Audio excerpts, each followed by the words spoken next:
Well, hello and welcome to episode number 30 of The Wonder of Stuff. Yes, we got there already. It's the Vodcast that broadcasts live on Google Hangouts on air every weekend on a Sunday. It's the place where you'll find news, information and commentary on science, engineering and technology from the past week and beyond, and in anything else that interests us from our tiny little human brains. As ever, my name is John Gardner, and to help us out on the journey to knowledge, we have colleagues Richard Smith and Ross Davidson. Say hello, chaps. Hello, chaps. Jolly good. Right, we're gonna start this week with a topic from Ross, and it's about very tall buildings. Over to you. Well, very tall, exceptionally tall. Yes. So anyway, tall buildings. Right. Well, the first sort of like notable tall building structure, obviously would have been the pyramids of Giza. Now, they were the tallest buildings from 2570 BC up until 1311 BC, and they were 146 meters high. Now, following those, there was actually a building in England, I don't know if you knew this, that was the tallest building in the world, and this was the Lincoln Cathedral in England, which with its spire on top was 160 meters high. So that took over from the pyramids, did it? Yep. So since then, there's been other sort of notable buildings that you'll have heard of and you'll know that have held the title. Notre Dame Cathedral, between 1876 and 1880, at 151 meters was the tallest. Washington Monument, 1884, 170 meters. Where does the Eiffel Tower come? Eiffel Tower comes next. Yeah. Oh, sorry. Okay. 1889 to 1930. And that was over 300 meters high. And the Chrysler Building and the Empire State Building between 1930 and 1967, 390 and 448 meters high. Now, today's tallest building, you know where that one is? Yes, no? Yes, I told you before we came on air. So this is the Burj Khalifa. It's the one in Dubai. In Dubai, which is 830 meters high. Now, that's not the 6-star hotel or 7-star hotel, is it? It probably is. I would have thought so. Yeah, it will be. I think all of these buildings now have to be sort of touristy to make their money back, basically. Now that one was finished in 2009, 830 meters high. But they're getting higher. So. There is another one that's actually under construction, which is in Saudi Arabia, and this one is called the Kingdom Tower. Now, this one, when it was originally proposed and designed, was a mile high, so 1.6 kilometers high. Wow. Now, they have changed the design, and they haven't said how big it's going to be, but it's going to be at least 1,000 meters high, so that's a kilometer high. Now, as with the Burj Khalifa, they're actually keeping the height of it secret until they're finished. But they have actually started constructing it in 2030, April 2030, and they reckon it's going to be finished in November 2019. I take it these heights don't include the masts that they put on top. Then you've got to take those out, have you? No, I think the masts are included. That's a bit of a cheat. So you can just stick a 200 meter mast on then. Yeah, well, I mean, you get like its tallest structure, I think, is the record. Yeah, because I know with the one that had the record or has the record at the moment, there's some debate because isn't there a radio tower that technically is taller or something like that? It's got something. It's got a. I mean, I've seen footage of people at the top of it, climbed at the top of it, and perched at the top. At the top, it's only like a meter wide or something. But yeah, it's very high up. I tell you what's the most surprising point you said is that the pyramids makes a lot of sense in the ancient world, but that it took that long, that nothing before a huge cathedral was bigger. I mean, yeah. What's defined as a building here, and is it just that they don't necessarily know because it hasn't? You know what I mean? If a civilization made something out of a material that wasn't permanent, you know what I mean? You wouldn't have a record for it necessarily now. Well, I suspect there was nothing bigger than the pyramids. I don't think there'd be anything that was built that we don't know about, just because of the sheer size of them. You know, that these weren't the pyramids. They weren't, modern structures. They were just a massive pyramid, so it was the only feasible I just think shape. about the wonders and stuff, like, statues just on a very, very tall column and things like that just were around a few decades, and I don't know what they would be, but you would think someone could beat that at some time during all that period of time. Yeah, because it's a long time, 4,000 years. Yeah, because no one's going to beat that record in terms of having it for that length of time, are they? Exactly. But then communication wasn't great then, So I suppose you could have some civilizations that weren't particularly outward going and that had tall structures, and you'd never know. Yeah, that's short-lived. Then it collapsed, and you'd never know. Yeah. That's the ones that we know of.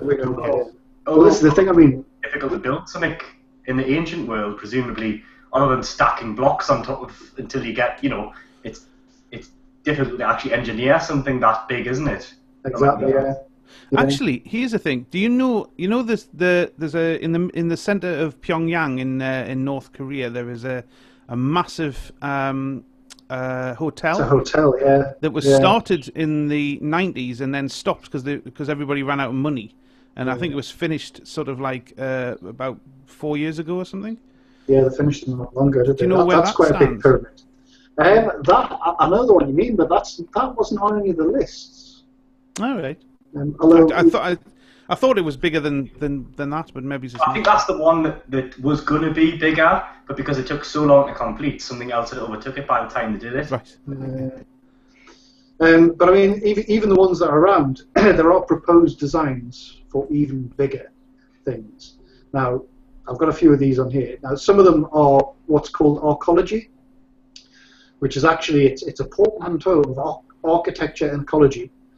And then, so like architectural designs for like densely populated areas, like cities in a building, very futuristic sort of things.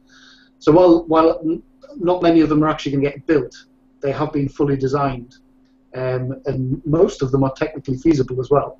Although some of them need materials that don't exist yet. There was an interesting one from the Netherlands, which was a proposed structure called the Dutch Mountain.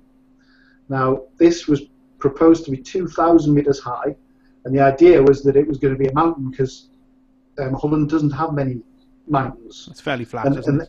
Yeah, they wanted something as a recreational space and a landscape and somewhere to climb and this sort of thing. So there'd be ski resorts, mountain trails, stuff like that.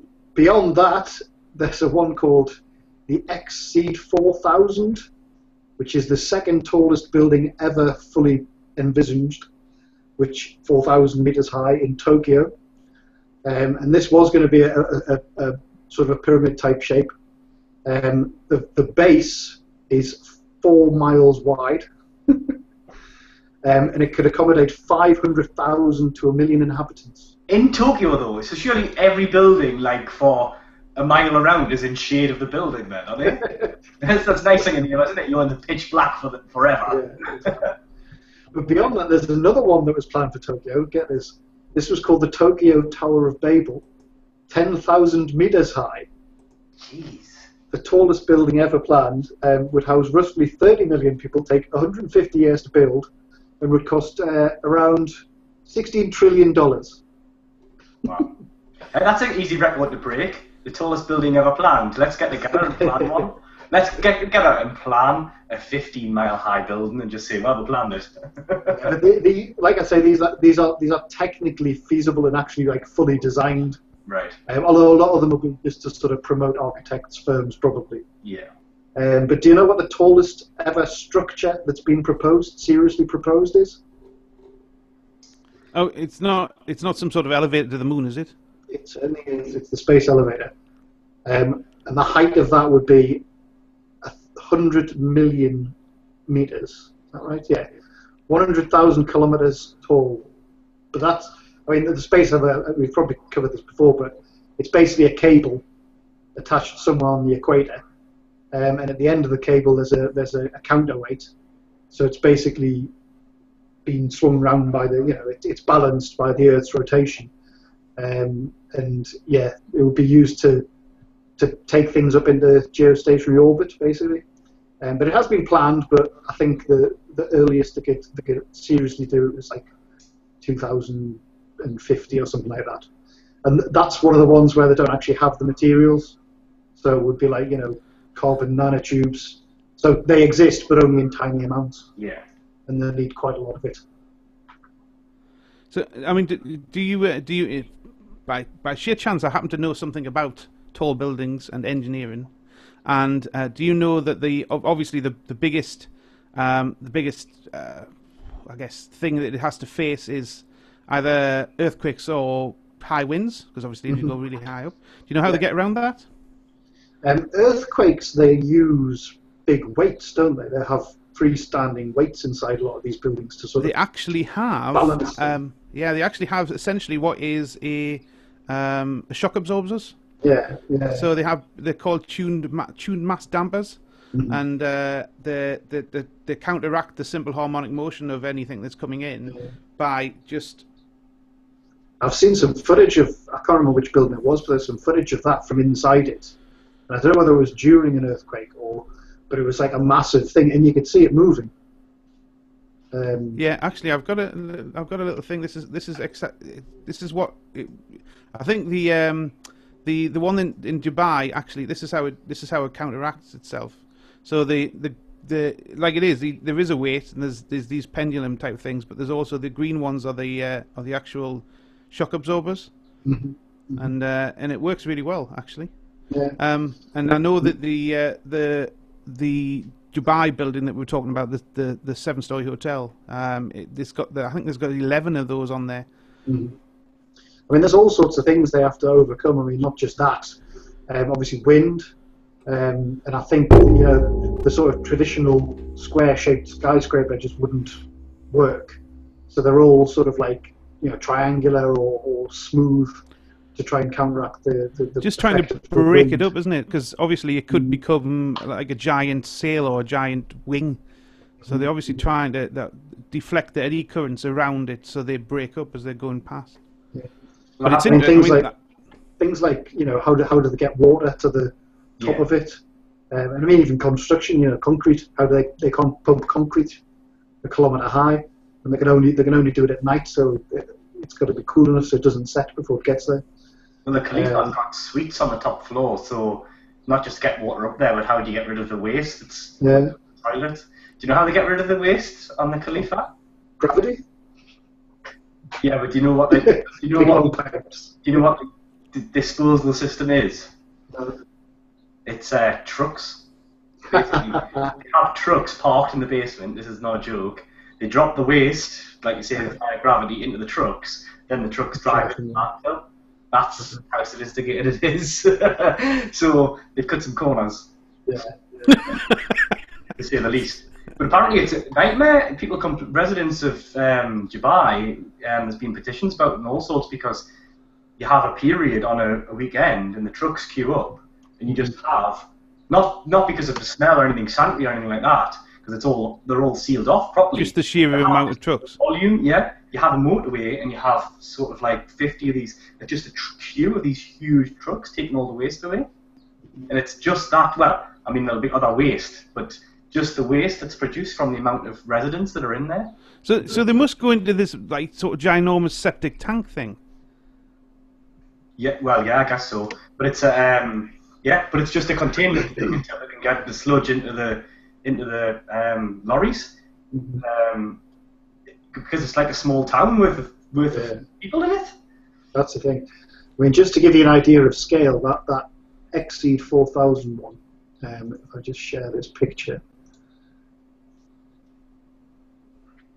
So this is a picture comparing it to the Burj Dubai, and I mean, you'll all have seen pictures of Burj Dubai and how big it is. So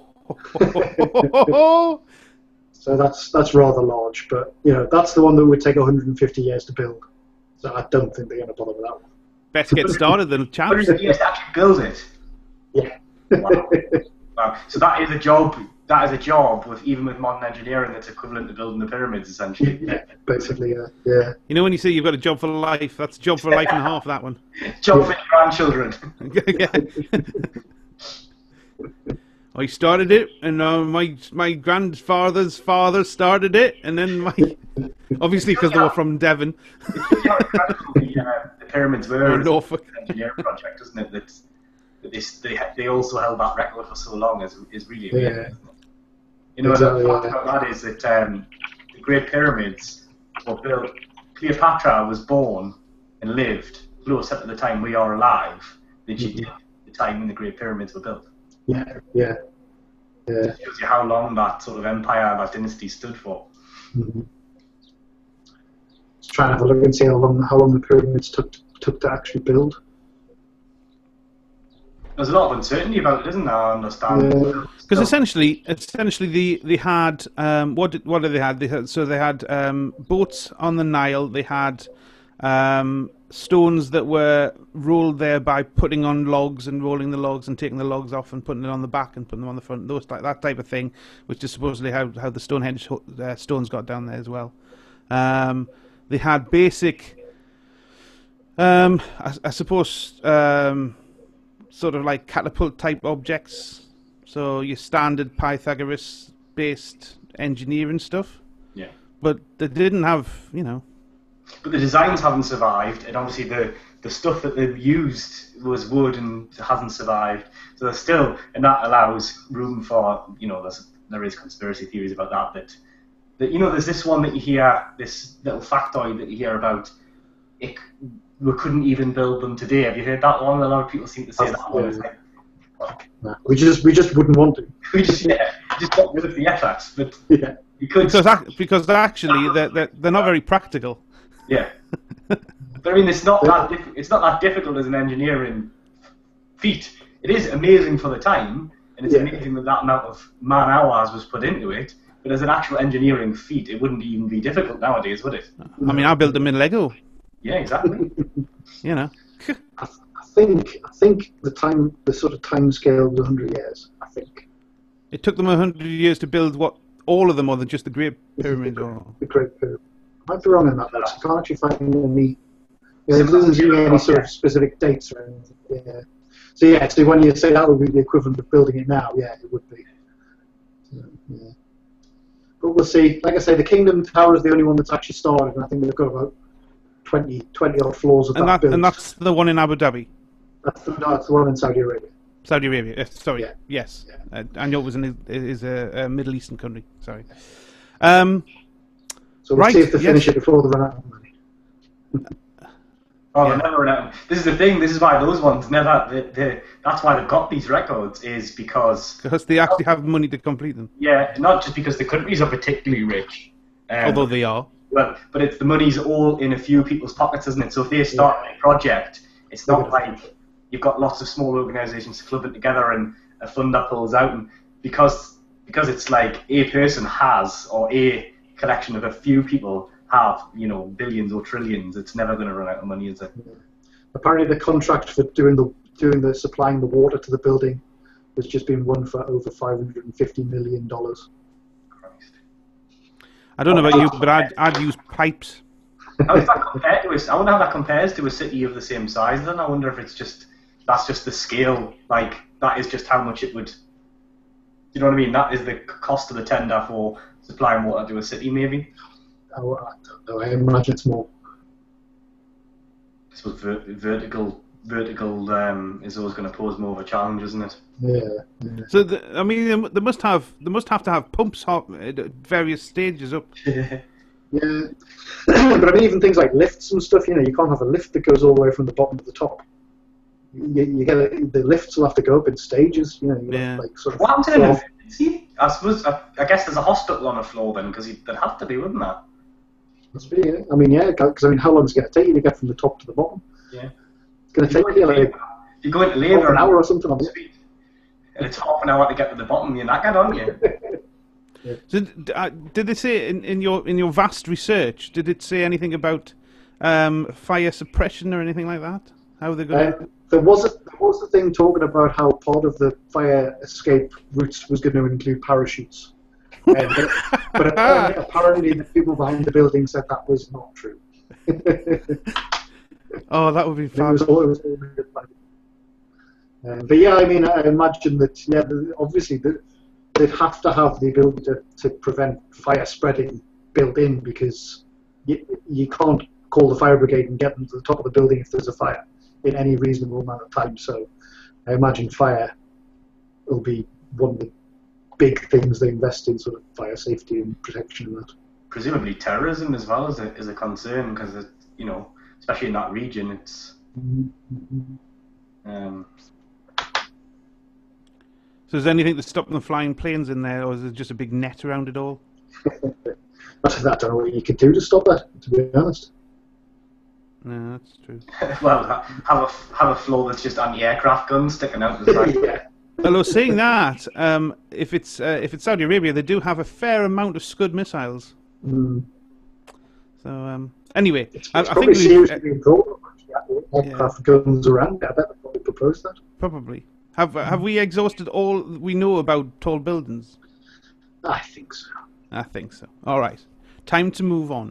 Now, the next one is mine, and it's I've called it "The Eyes Have It," which is a reference to Parliament and stuff. But this is about eyes, the ocular variety, and I'm not going to talk about the wonderfulness and the versatility of the camera that is the eye, although it's fairly good. But there was a couple of features that I'd like added in the next version.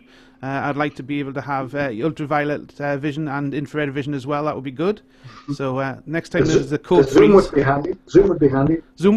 Zoom would be handy, and macro as well. Mm-hmm. Peripheral vision that actually is good rather than just a blur.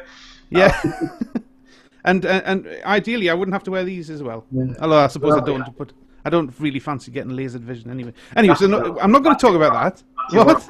I generally, wasn't it? I don't need those. No. It must be so hard being perfect, Richard. It must be a chore every day. So I'm not going to talk about that anyway. So what I'm going to talk about is eye color, specifically genetic patterns, and give you some stats. Now, I'm particularly interested in this because I've got blue eyes, and it turns out Richard has blue eyes and Ross has brown eyes. Now, I've always thought that blue eyes was a bit of some sort of genetic freak mutation, aberration, or something like that, because it just seems a really weird color to have. When all of the other eye colors are browns and there's essentially four colors of eyes, and brown and hazel are the more popular. So the eye color is made up, goes from brown to black, and it's dictated by melanin, which is in the eye, the iris pigment, which is called epithelium, and the density, the cell density, cellular density, and all those colors are based on differences on those three things, and how the light scatters around the iris.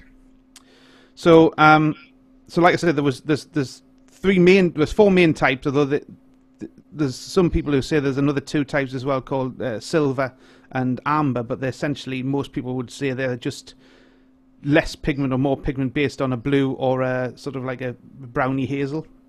So we're sticking with the four. Now, what most people would think, there's a gene for eye color, but it's dictated by multiple genes, so there isn't just one eye color gene. So we're going back to the color blue and the eye color blue. Now, when we all know, we've covered this before, when humans started their great parade of life, it all came from Africa. The original humans all came from Africa, and at that point, all humans had brown eyes, and indeed today, most people in Africa will have brown eyes. But at some point, about between 10,000, 6,000 years ago, somewhere in that region, we did have a mutation around the Baltic areas, Scandinavia, the Baltic areas, and Sounds that was painful. Yeah. Oh, me Baltics. And that was where blue came in, the blue eyes, and they've traced it all back to a single common ancestor in that area. It's a mutation.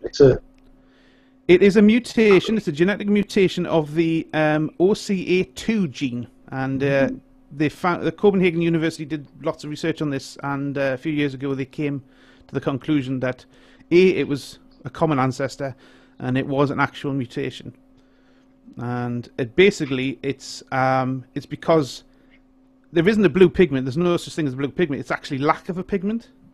So essentially you have what you have when you see blue in the sky. It's called Rayleigh scatter, and it's just the scattering of light when it reflects off, and you get that. So there's nothing actually in the eye that is blue, which is interesting because I didn't know that. Now, what's happened now is, and I've got a little picture. Let me show you. Is this the same as skin colour essentially and hair colour then? That as you went into more northern altitudes, not altitudes, longitudes, latitudes. That's what I'm looking for. When you went to more northern latitudes, it's just to allow the pigmentation of your skin changes to allow more vitamin D from the sun, I guess, because there's less sunlight. Is it just part and the parcel of that then? Well, I think that is not, that hasn't been researched yet, but I think there's conclusions that can be made of that ilk. But so let me just show you this. This is sort of one of the diagrams of how it spreads around. So the lighter blues are the more densely populated by blue-eyed people, and then it goes out to the sort of darker colours, which is less blue. So as you can see, the Baltics is the most, and obviously because there is a fact that we obviously, like I said, everybody used to be brown. In Britain, the most popular eye colour is blue. Yeah. Believe it or not. It didn't used to be, and this is again a great way to show a pattern of how we move around and where we came from. We obviously, lots of us came from Scandinavian Vikings, the Anglo-Saxons and all that. They all came from this region, and hence they brought that gene across. Does that mean my ancestors came from the south? If I'm brown eyes? No. It just means that you're one of the. I guess you're one of the originals. Because we were all brown. So you are one of the. Hasn't. Well, no, but obviously there's gene exchange, so it doesn't. It's not. Here's another thing. Brown is the dominant gene, and blue is a recessive gene. But what they estimate now that in Britain, 48% are blue-eyed. About 30% is green-eyed, 22% is brown-eyed.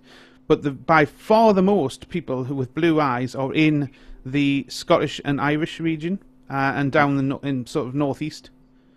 Which so is it's similar to ginger hair then. It is exactly the same with that. And again, the blonde, the ginger hair, the blue eyes is all come from this region up here. So it's how you would think it is actually borne out by the evidence. And there was on my mum's side of the family, I think they all have brown eyes. But my dad's got weird eyes. He's got sort of like greeny bluey eyes, but his right eye has a perfect pie, which is brown. So it's just like a. Oh right, yes. Diamond hang on. in his eye that's brown. There is. Oh, it's called something like lycochromaticness. I had it. I did want. I was going to say something about that. What I want to say is though that there are some facts about blue eyes in general, but blue eyes in particular. When old Adolf was around, obviously his thing was the Aryan race with the blonde hair and the blue eyes, and they were supposed to be his perfect society build of these people. But actually, there are some issues with blue eyes, people with blue eyes, and British and Scandinavians with blue eyes or green eyes have a heightened instance of macular degeneration. So they're not so perfect. This is where the cones lose vision. So you use central vision. You still got peripheral vision, but you lose central vision.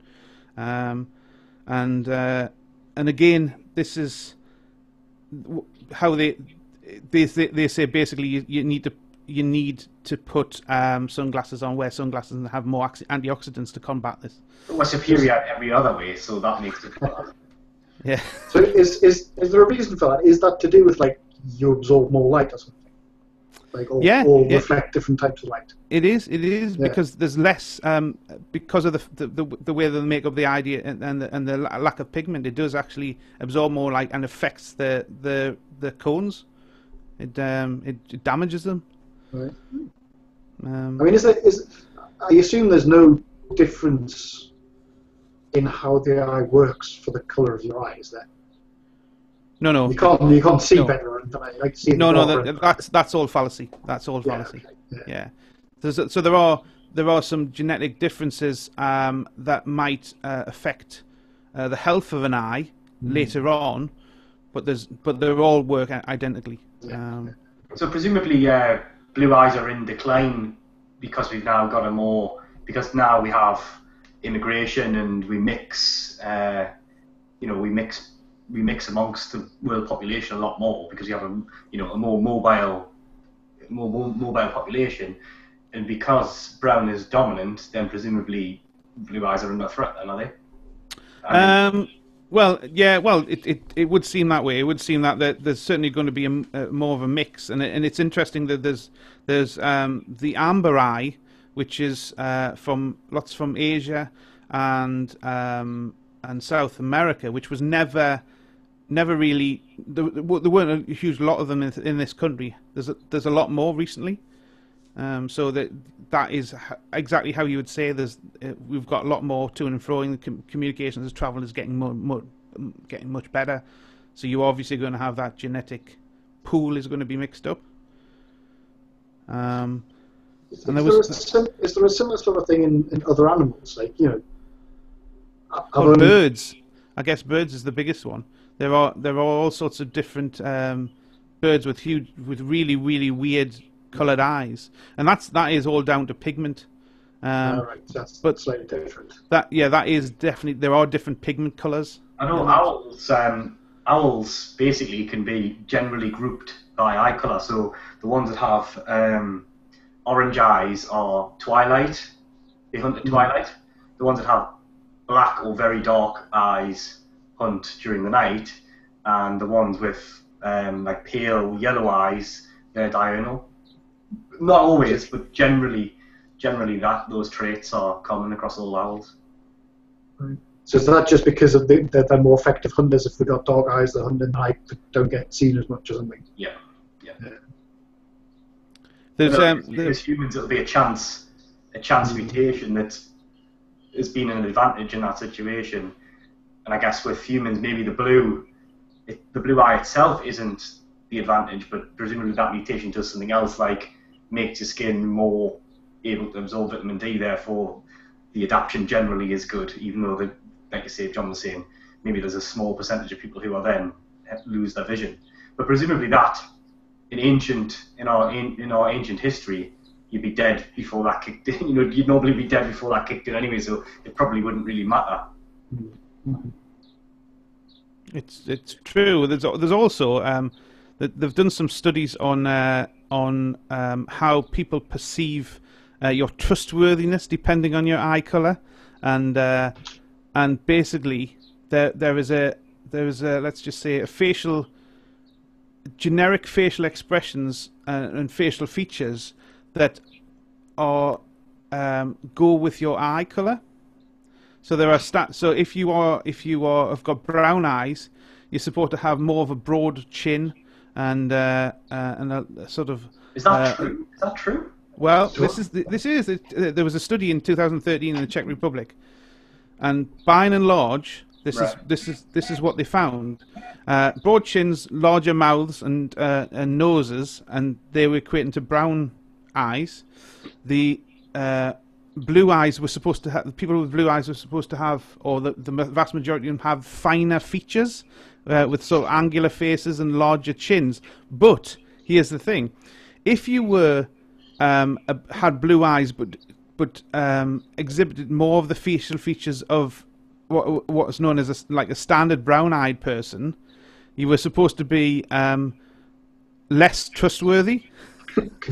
Their eyes were the wrong colour. So basically, if you had the other way around, if you exhibited more of the brown eye, but less of the standard blue eye, you were more trustworthy. So basically, what they came to the conclusion was, if you've got blue eyes, it polarizes how people think about you to the absolute extremes. So you're either extremely trustworthy or extremely untrustworthy. What's the basis? What's that about then? I don't know, because there was not much else on that, unfortunately. I wonder, is blue eye? I mean, blue eye seems to be, rightly or wrongly, associated with youth. And do babies often start with blue eyes and then get brown eyes kicked in? It's true. Well, my two both did. They both had blue eyes, and the babies start with no pigment, so that's what it is. And then the pigment will come in or not, and if you don't get it, you still. I thought it wasn't pigment. Well, no, you don't have a pigment. You start off with no pigment, but then as depending on your genetic code, you may get pigment coming in. Right. There is a pigment there, but the fact if you've got blue eyes, you've got no pigment. If you've got brown eyes, you have got pigment and melanin and all that. But not all babies are born with blue eyes, though. No, but a lot of them are born with like lesser coloured eyes. Right. So not as vibrant as colour. That's probably the psychology behind it then. Therefore you would generally associate blue with youth, because if, I don't know, for argument's sake, if 6 out of 10 under 10s have blue eyes, but only 1 out of 10, 40-year-olds have blue eyes, then it is associated with youth in that sense, isn't it? I guess so. The young. I guess so. It's one of the. I've always felt it strange. I always thought that the blue eye color was very weird. It doesn't look natural to me. And it turns out it isn't. It's a freak. I'm a freak. You're a freak too, Richard. We're all freaks. I'm not. But there's a heck of a lot of freaks around. although I guess, brown eyes presumably was a mutation at some, most change is originally a mutation. So I guess you could argue we're just a more recent mutant than the brown eyed people. But they were presumably mutants at some point. Yeah, I guess.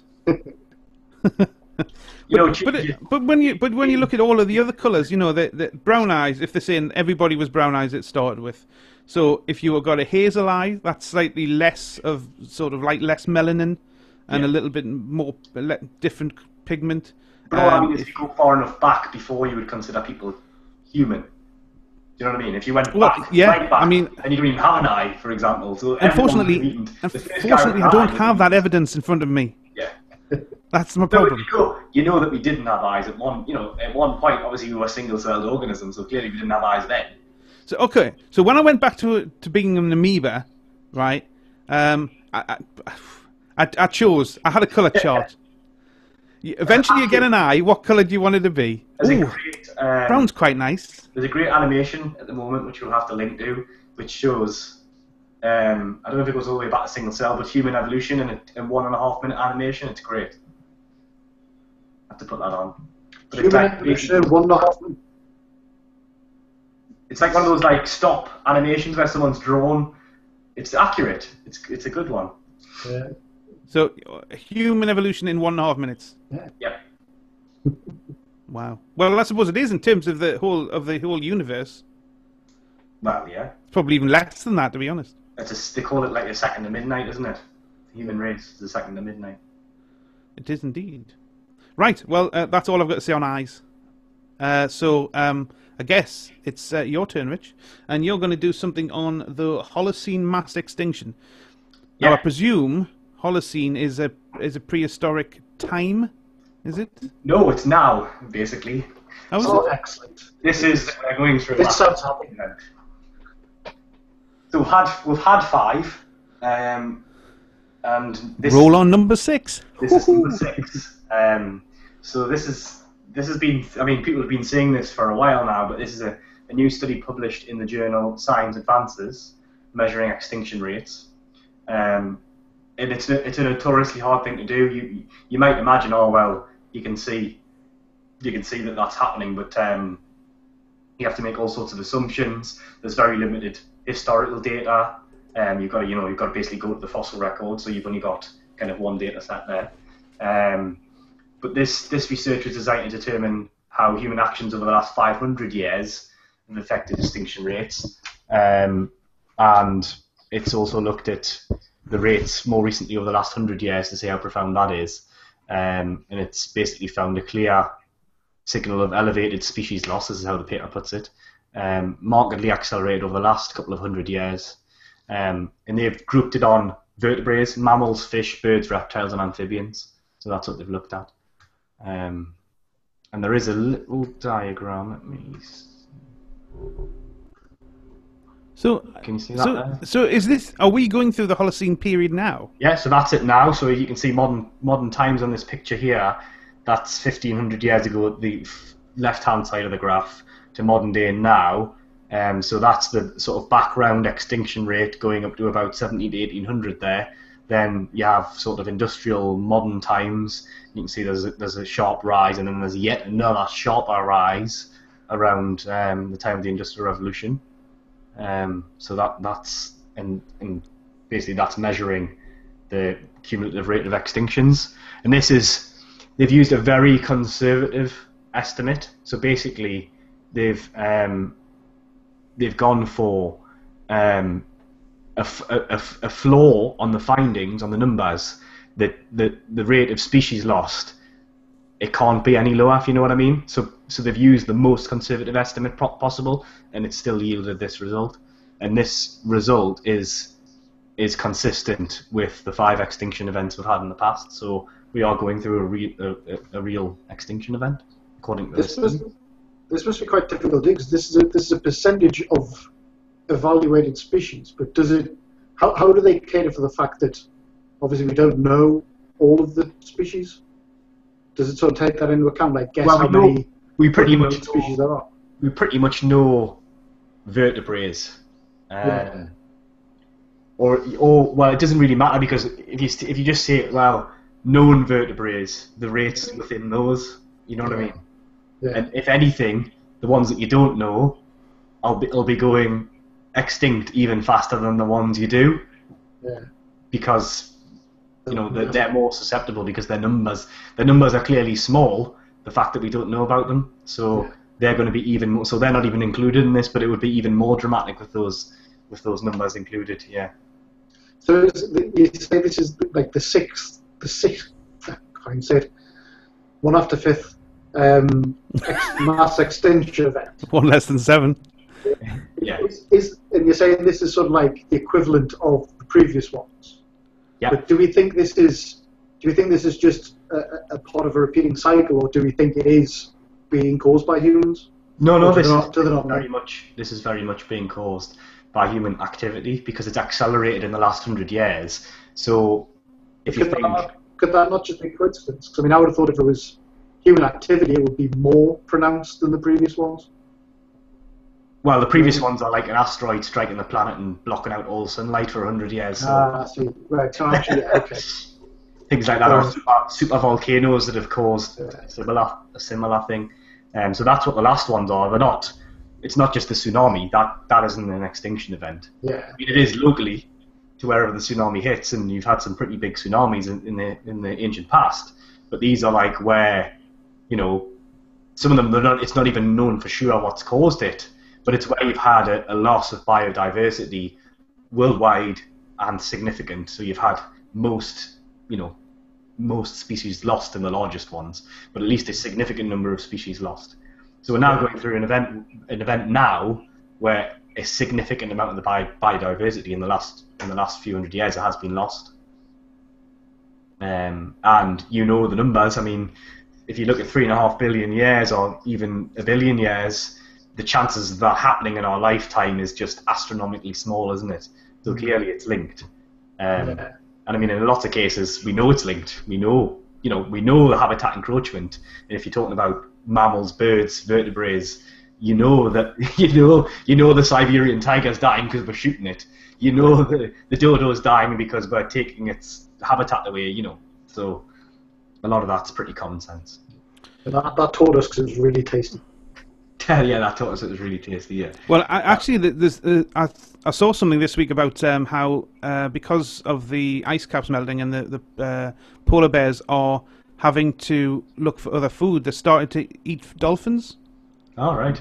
There's photographs of them pulling dolphins out of the water. Now, normally they would never touch them. It's just not it's not natural foods for them. But they're getting desperate. Presumably, dolphins are pretty difficult to acquire for a polar bear as well. Well, you would think so, wouldn't you? Yeah.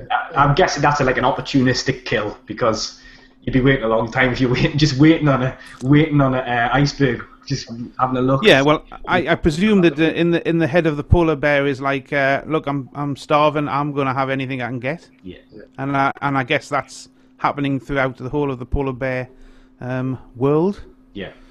Well, I know it's putting them in conflict with humans in Alaska and stuff. They're being forced further down than they were previously because the sheet ice isn't there, in Greenland too, and they're being basically, they're coming into quotas of, you know, killing people's dogs and coming into conflict with people because of that, and livestock, of course, as well. Not that you'd have grazing cattle that far up, but you know, there is things that you would have. So yeah. But and the sad thing of this is that hasn't even kicked in, really. This is nothing really to do with global warming. That's a growing concern, and that will definitely affect a lot of species, and it probably has done over the last 100 years or so. But this data is mostly before that trend. You know, I've took the picture off now, but that trend was on a sharp spike upwards from 1800, which is before really man-made industrial activity led to global warming. So. Or accelerated global warming, if you prefer it to be put that way. So that's, you know, you'll see another even more vertical spike when that kicks in. But if we put them all in zoos, then we'll start flattening out. Just put one everything in a zoo. But that Let's wouldn't just stop build an ark. That wouldn't stop an extinction event, because an extinction event is loss of biodiversity, which even if you preserve 100 individuals, you lose the biodiversity. That's the whole challenge with the zoos. Don't really work in that sense.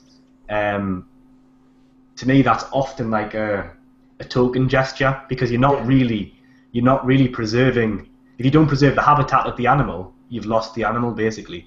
So you can keep some in a zoo, but you're not going to be able to reinstate them because they've lost too much biodiversity. You know, there's too much genetic material in the species that's been lost.